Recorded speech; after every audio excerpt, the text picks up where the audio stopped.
안녕하세요, 여러분. 오늘 강의에서는 중세 유럽의 대표적인 철학자이자 신학자인 토마스 아퀴나스와 함께 하나님 존재에 대한 철학적 탐구를 살펴보려 합니다. 인류 역사에서 신이라는 존재는 언제나 가장 근본적이고 중요한 질문 중 하나였습니다. 그런데 과연 신이 존재한다는 것을 어떻게 할 수 있을까요? 그 존재를 증명할 수 있을까요? 아니면 믿음으로만 받아들여야 할까요? 13세기 토마스 아퀴나스는 이 질문에 대답하고자 했습니다. 그는 단순히 믿음에만 의존하지 않고 이성과 논리를 통해 신의 존재를 설명하려 했습니다. 그의 사상은 오늘날에도 큰 영향을 미치며 가톨릭 신학의 중요한 기둥이 되었습니다. 이번 강의에서는 먼저 토마스가 주장한 하나님의 단순성이라는 개념을 소개할 것입니다.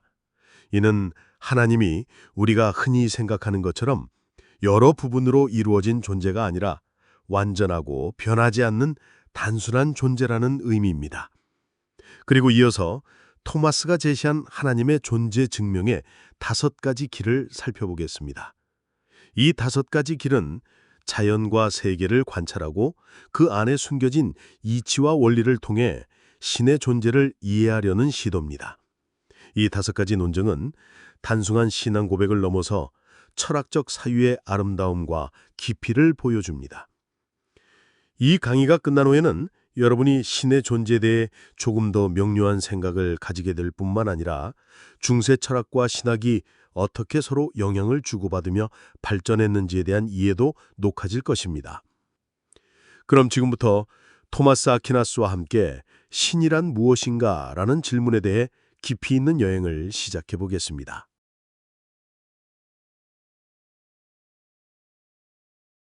중세 기독교 신학에서 아주 중요한 인물인 토마스 아퀴나스는 13세기에 활동하며 로마 카톨릭 교회의 공식 철학자라고 할 만큼 큰 영향력을 끼쳤는데요. 그의 신학은 오늘날까지도 카톨릭 신학의 핵심을 이루고 있습니다. 아퀴나스는 신을 이해하는데 아주 특별한 개념 하나를 제시했는데 그것이 바로 하나님의 단순성입니다. 여기서 단순성은 복잡하지 않다는 뜻이 아닙니다. 오히려 하나님은 우리가 흔히 떠올리는 여러 부분으로 이루어진 존재가 아니라 하나로 완전하고 변하지 않는 존재라는 뜻입니다.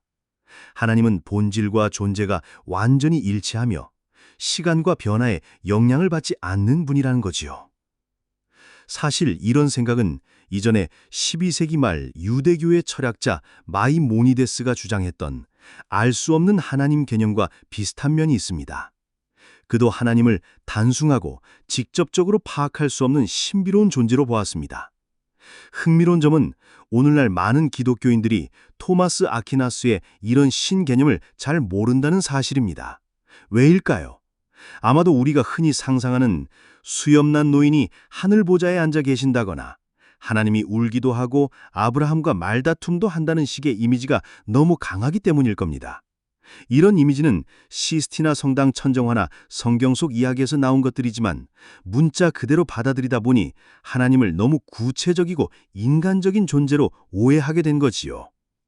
그 결과 많은 사람들이 대중적으로 떠도는 하나님 이미지를 마치 그 자체가 진짜 신인 양 받아들이곤 합니다.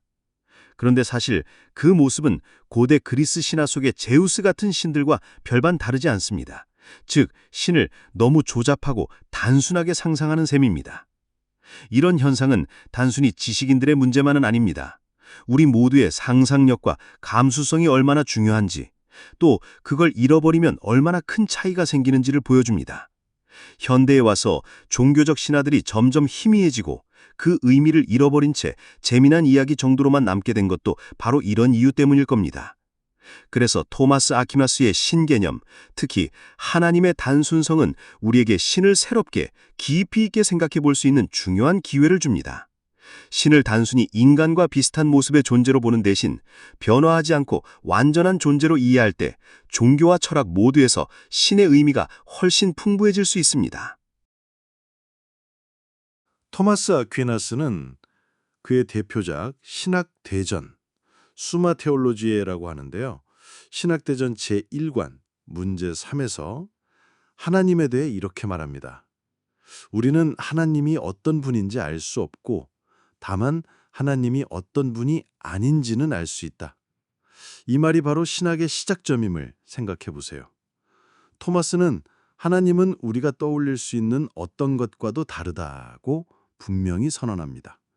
즉, 우리가 머릿속에 떠올리는 흔한 이미지들, 시스티나 성당 천장에 수염난 노인, 성경 속에서 하나님이 울고 화내는 모습, 이런 것들은 사실 하나님을 온전히 설명하지 못한다는 겁니다. 그는 이런 이미지들을 전혀 무의미하다고 하지는 않았지만 단지 이미지일 뿐이며 우리가 하나님을 진정으로 이해하고 싶다면 그 이미지들 너머를 보아야 한다고 말합니다. 여기서 토마스가 하나님의 단순성이라는 표현을 쓰는데 오늘날 우리 교회는 조금 오해를 살 수 있습니다. 단순하다 하면 어리석거나 단순해서 쉽게 이해된다고 생각하기 쉽지만 토마스가 말하는 단순성은 전혀 다릅니다.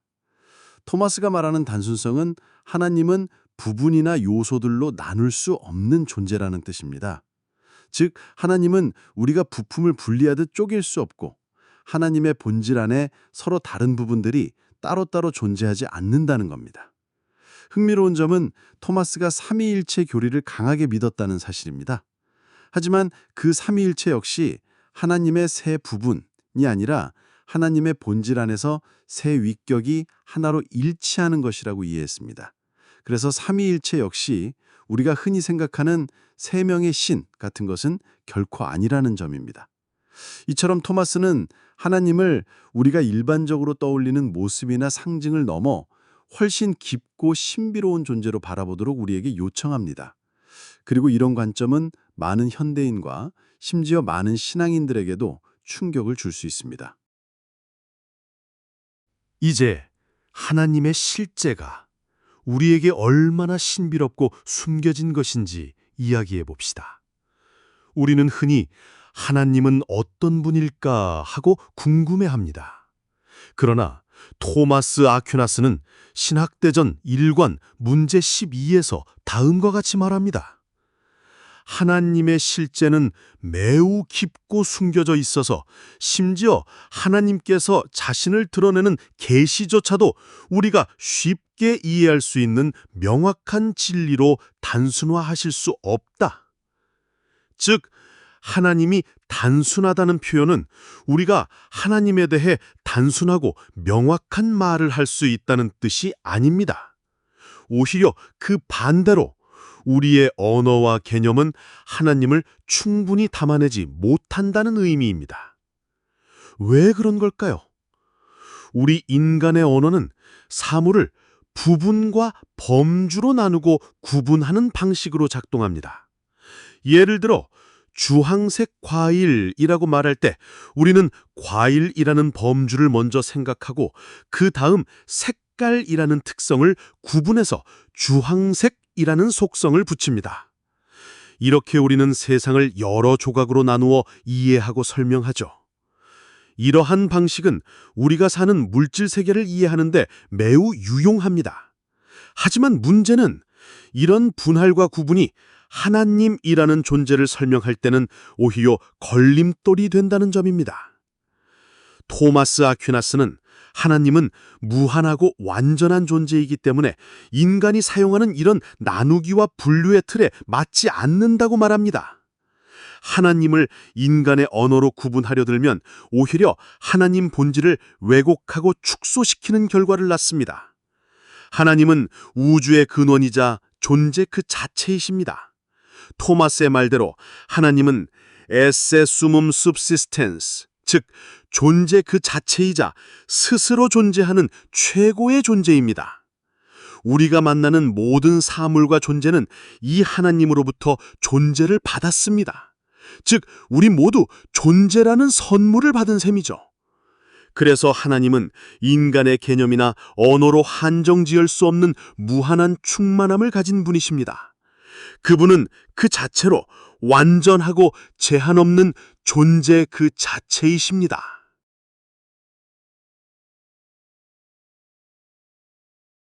토마스 아퀴나스는 하나님 존재 증명의 5가지 길을 통해 하나님이 존재한다는 사실을 이성의 힘으로 설명하고자 했습니다. 신학 대전에서 그는 5가지 논증을 제시했는데요. 이를 하나님 존재 증명의 5길이라고 부릅니다. 수세기 동안 수많은 철학자와 신학자들이 이 5가지 논증을 두고 찬반을 논하며 치열한 토론을 벌여왔습니다. 그리고 많은 객관적인 관찰자들은 결론이 쉽게 나지 않는, 말하자면 무승부라고 평가하죠. 사실 이 5길은 하나님의 존재를 완벽하게 증명했다고 보기 어렵습니다. 논증들은 점점 더 정교해지고 있지만 완전히 설득력 있는 증거로 받아들여지진 않았습니다. 만약 우리가 오직 이 논증들만 가지고 믿음을 결정한다면 월요일과 수요일은 믿고 화요일과 목요일은 의심하며 금요일과 토요일은 망설이고 일요일엔 그냥 게임이나 하면서 잊어버리는 상황이 될 수도 있을 것입니다. 하지만 이 5길을 조금 다른 시각에서 바라보면 어떨까요? 단순한 논증이 아니라 명상의 도구로 받아들이는 겁니다. 우리가 사는 세상은 끊임없이 변합니다. 봄이 지나면 여름이 오고 젊음은 늙음으로 바뀌며 기쁨은 슬픔으로, 쾌락은 고통으로 변하죠. 나 자신조차 시간이 흐르면서 변합니다. 10년 전, 50년 전의 나와 지금의 나는 같을까요? 오래된 사진 속 모습은 정말 나일까요? 이처럼 모든 것이 변하고 덧없다는 사실을 깊이 생각할 때 우리는 세상의 근원에는 변하지 않는 무엇인가가 있음을 느낄 수 있습니다. 이 변하지 않는 근원에 대한 감각이 바로 토마스 아퀴나스가 말하는 하나님 존재 증명의 출발점입니다. 그런데 이런 변화가 단순히 무작위로 우연히 일어나는 것이 아니라는 점에 주목할 필요가 있습니다. 사람이 당근으로 변하지 않고 돼지가 날지도 않는 것처럼 변화에는 일정한 질서와 원인이 있습니다. 즉, 모든 변화는 그것을 일으키는 무엇이 있다는 뜻입니다.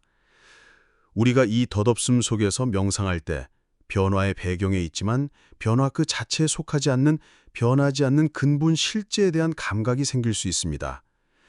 변화와 덧없음 너머에는 변하지 않는 어떤 것이 있습니다. 그것은 변화의 원인이면서도 스스로는 변하지 않는 존재입니다. 시인 T.S. 엘리엇은 이 존재를 회전하는 세계의 고유한 중심이라고 표현했습니다. 우리가 이 고유한 중심에 잠시라도 닿는다면 바로 그 순간 우리는 하나님이라는 존재에 대한 깊은 감각을 경험할 수 있습니다. 이것이 바로 토마스 아퀴나스가 말하는 첫 번째 길입니다. 첫 번째 길은 하나님 존재를 증명하는 논증이 아니라 이성을 특별한 인식 상태로 이끄는 명상의 과정입니다. 변화하는 세계를 관찰하고 명상하면서 그 속에 숨어있는 변하지 않는 하나의 조화를 경험하게 되는 것이죠. 두 번째 길에서 토마스는 모든 탄생과 죽음, 생성과 소멸에 대해 깊이 생각합니다. 이 모든 것이 결국은 무 위에 떠 있는 것처럼 보입니다. 그 속에서 우리는 시작도 없고 끝도 없이 항상 존재하는 어떤 것에 대한 감각을 기를 수 있습니다. 토마스는 세 번째 길에서 모든 것이 지금과는 달리 아주 단순하게 존재할 수 있다는 점에 대해 명상합니다. 우리가 경험하는 많은 것들이 우연처럼 보이지만 사실 그것들은 자기 자신에게만 의존하며 다른 무엇에도 의존하지 않는 필연적 존재임을 깨닫는 경험입니다. 토마스 아퀴나스는 네 번째 길에서 세상에 존재하는 여러 선과 아름다움에 대해 생각합니다. 여러 아름다움과 선들이 있지만 그것들은 모두 완전한 선과 아름다움이라는 근원에서 비롯된 흐릿한 반영일 뿐입니다. 이 완전한 선과 아름다움의 근원에 대한 감각이 우리 안에 생길 수 있습니다. 마지막 다섯 번째 길은 자연에서 발견되는 질서와 목적에 대한 명상입니다. 모든 것이 정교하게 배열되어 움직이는 것을 보고 이 모든 질서 뒤에 이해하고 목적을 부여하는 존재가 있다고 느끼게 됩니다. 이 존재는 우리가 경험하는 어떤 질서보다도 더 크고 깊은 질서의 원천입니다. 이처럼 토마스 아퀴나스가 지시한 5가지의 신존재 증명의 길은 단순한 논증이 아닙니다. 우리가 일상에서 쉽게 지나치는 세상과 자신의 내면을 깊이 명상하면서 변화와 생성, 존재와 선, 그리고 질서의 본질을 경험하고 깨닫게 하는 명상의 길입니다. 이 길들을 따라가다 보면 하나님의 존재에 대한 새로운 감각과 인식을 만나게 될지도 모릅니다. 토마스 아퀴나스의 하나님 존재 증명의 5길의 의미와 깊은 철학적, 영적 통찰에 대해 이야기해 보겠습니다. 5길은 객관적 논증이 아닙니다. 우리가 살펴본 5가지 길은 엄밀한 객관적 증명이 아닙니다. 이것들은 명상하는 이성을 위한 지침입니다. 반드시 누구에게나 효과가 있다는 보장은 없습니다. 하지만 정기적이고 진지하게 이 명상들을 실천한다면 우리 이성은 변화무쌍하고 덧없는 경험 세계 너머에 대한 감각을 키울 수 있습니다. 이 명상들은 단순한 변화와 소멸, 불확실성, 부분적인 아름다움과 이해를 넘어 변하지 않고 창조되지도 않고 파괴되지도 않는 온전하고 이해 가능한 아름다움에 닿을 수 있게 합니다. 이것이 바로 존재의 숨겨진 근원, 최고의 권능입니다. 우리가 흔히 떠올리는 신들보다 훨씬 근본적이고 초월적인 모든 특정한 존재와 형태를 넘어서는 존재 자체의 최후 신비와 힘에 대한 감각입니다. 이런 통찰은 고대 그리스 철학자 플라톤에게서도 발견됩니다. 그는 향연에서 사랑과 아름다움에 대해 말하며 이렇게 전합니다. 그러므로 이것이 사랑에 대한 올바른 방식이다.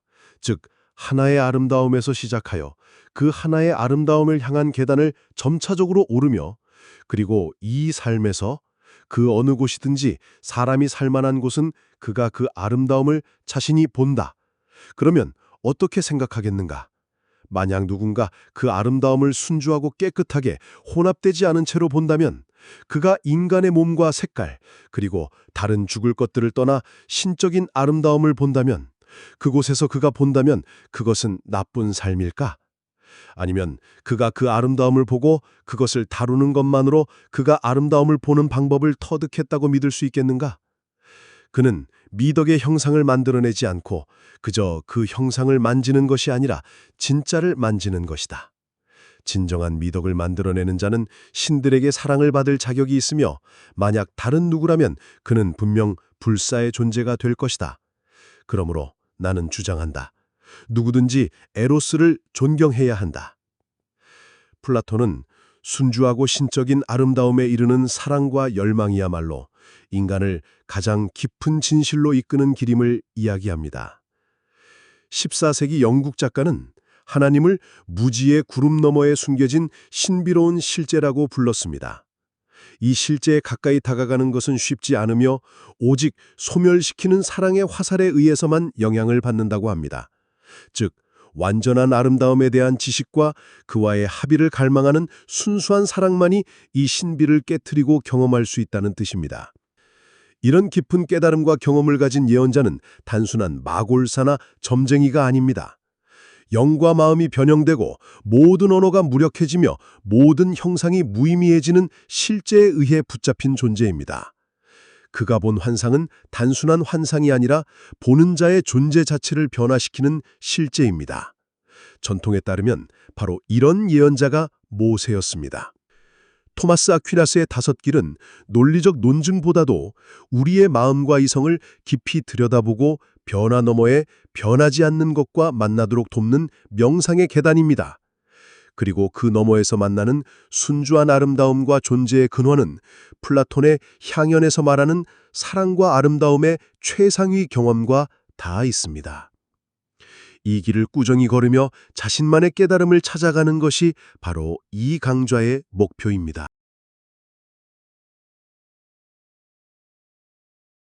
이번 강의를 통해 우리는 중세 철학자 토마스 아퀴나스가 제시한 하나님 이해의 깊은 세계를 함께 탐색했습니다.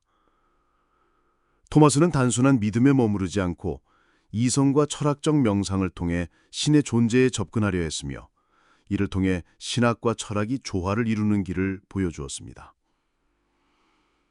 우리가 살펴본 하나님의 단순성 개념은 하나님을 우리가 흔히 떠올리는 구체적이고 인간적인 이미지에서 벗어나 완전하고 변하지 않는 존재로 이해하도록 안내합니다.